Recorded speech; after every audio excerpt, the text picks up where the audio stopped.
million patients treated this year. We've just heard in that report that you're full to capacity. How can you cope with more patients?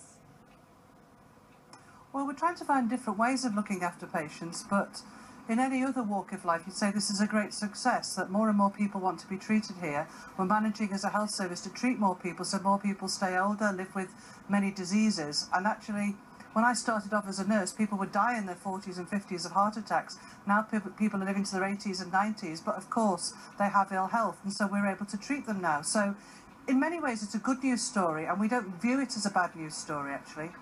We see the problems coming out of Worcestershire Hospitals Trust today, and there are proposals to downgrade services at Redditch. I mean, this could have huge implications for the QE as patients look to go to Birmingham instead. But could you take up the slack? Are you worried that that's going to happen? We've been very worried about what's been happening south of us for some time now. It's very important that the Alex continues to have a thriving department that people can go to acutely, because we haven't got the capacity to take those patients. They see very large numbers that we just couldn't cope with here. And it's been under review now for about 4 years, and we, like everybody else, are anxiously waiting for the result of that review and how services are going to be provided. I mean, campaigners are suggesting that your trust takes over the running of Redditch. What do you think about that?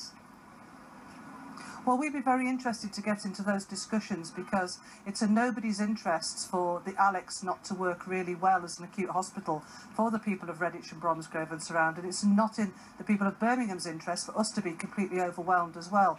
We need both hospitals to work really well. And finally, we would be very interested in talking to how we can support it. And I was to say, lastly, you've got £60 million of savings to make, so what does the next 5 years hold?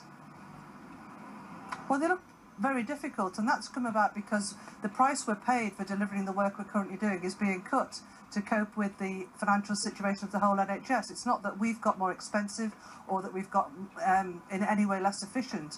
We continue to be one of the more efficient hospitals in the country, but there's not enough or as much money as there used to be to pay for the high-tech services that we provide here.